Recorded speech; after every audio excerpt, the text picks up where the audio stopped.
당신은 혹시 하나님께 순종하는 것이 어렵다고 느껴본 적이 있습니까?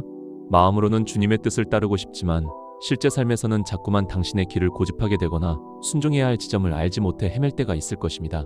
오늘 우리는 당신이 순종에 고군분투하는 3가지 중대한 이유를 깊이 있게 살펴보려 합니다. 이 진리들을 깨닫고 적용할 때 당신의 영적 삶에 놀라운 변화가 일어날 것입니다. 첫 번째 이유는 바로 하나님의 말씀과 그분의 뜻에 대한 지식의 부족입니다. 많은 이들이 순종을 이야기하지만 정작 하나님께서 무엇을 원하시는지, 어떤 삶을 살라고 요구하시는지에 대한 명확한 이해가 부족합니다. 성경은 우리의 삶의 나침반이자 설계도와 같습니다. 당신이 목적지를 알지 못한다면 올바른 길을 갈 수 없는 것처럼 하나님의 말씀을 알지 못하면 그분께 온전히 순종하기 어렵습니다.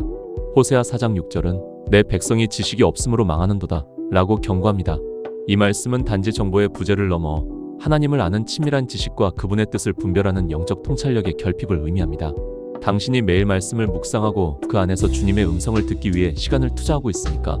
말씀이 없는 순종은 맹목적인 행위가 되기 쉽고 말씀 위에 세워지지 않은 순종은 금세 흔들릴 수밖에 없습니다. 당신이 진정으로 순종하고자 한다면 먼저 하나님께서 당신에게 무엇을 말씀하시는지 듣기 위해 당신의 귀를 열어야 합니다.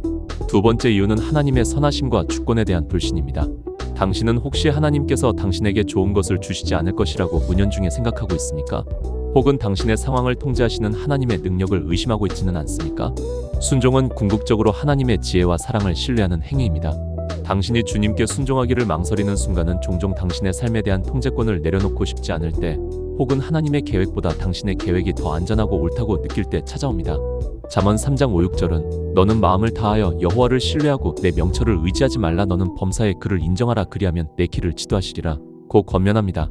이 말씀은 우리의 제한적인 시각과 이해를 내려놓고 모든 것을 아시고 당신을 사랑하시는 하나님의 완벽한 계획에 당신의 삶을 맡기라는 강력한 요청입니다. 당신이 하나님을 신뢰하지 못한다면 그분의 명령에 전적으로 복종하기란 거의 불가능합니다. 당신이 지금 어떤 두려움이나 염려 때문에 순종을 미루고 있다면 그것은 하나님이 당신을 위해 가장 좋은 것을 예비하고 계시다는 진리를 놓치고 있기 때문일 수 있습니다. 당신의 불안과 걱정은 종종 하나님의 선하심에 대한 뿌리 깊은 불신에서 비롯됩니다. 당신은 하나님의 사랑과 그분의 약속을 얼마나 믿고 있습니까? 당신이 그분의 인도하심을 전적으로 신뢰할 때 비로소 참된 순종의 문이 열립니다. 마지막 3번째 이유는 바로 자아 중심적인 태도, 즉 교만과 통제하려는 욕구입니다. 당신은 당신의 뜻이 하나님의 뜻보다 옳다고 여기거나 당신의 삶을 당신 스스로 통제하려는 강한 욕구를 가지고 있지는 않습니까? 순종은 본질적으로 자아를 부인하고 하나님의 주권을 인정하는 행위입니다. 우리가 순종을 어려워하는 가장 근본적인 이유 중 하나는 우리의 자아가 주님보다 우리 자신의 왕좌에 앉아있기 때문입니다. 우리는 우리의 방식대로 일을 처리하고 싶어하고 우리의 계획과 목표가 좌절될까봐 두려워하며 심지어 하나님께서 주신 명령까지도 우리 자신의 편의에 맞춰 해석하려 합니다. 베드로전서 5장 5절은 젊은 자들아 이와 같이 장로들에게 순종하고 다 서로 겸손으로 허리를 동이라. 하나님은 교만한 자를 대적하시되 겸손한 자들에게는 은혜를 주시느니라 고 말씀합니다. 순종은 겸손의 가장 확실한 증거이며 교만은 순종의 가장 큰 방해물입니다. 당신이 내가 아는데 또는 내 방식대로 해야 하는데 라는 생각을 붙들고 있다면 당신은 하나님의 주권을 침해하고 있는 것입니다. 진정한 순종은 우리의 자아를 십자가에 못 박고 하나님의 뜻이 나의 뜻보다 우선하며 그분의 길이 나의 길보다 완전함을 인정하는 데서 시작합니다. 당신은 오늘 이 순간 당신의 삶의 주인이 누구인지 다시 한번 고백할 준비가 되어 있습니까? 당신의 자아가 아니라 오직 하나님만이 당신의 삶의 왕이 되실 때 당신은 기쁨으로 순종할 수 있습니다. 이제 당신은 순종에 고군분투하는 3가지 중대한 이유, 즉 하나님의 말씀에 대한 지식 부족, 하나님의 선하심과 주권에 대한 불신, 그리고 자아 중심적인 태도를 알게 되었습니다. 이제 당신은 단순히 아는 것을 넘어 행동해야 합니다.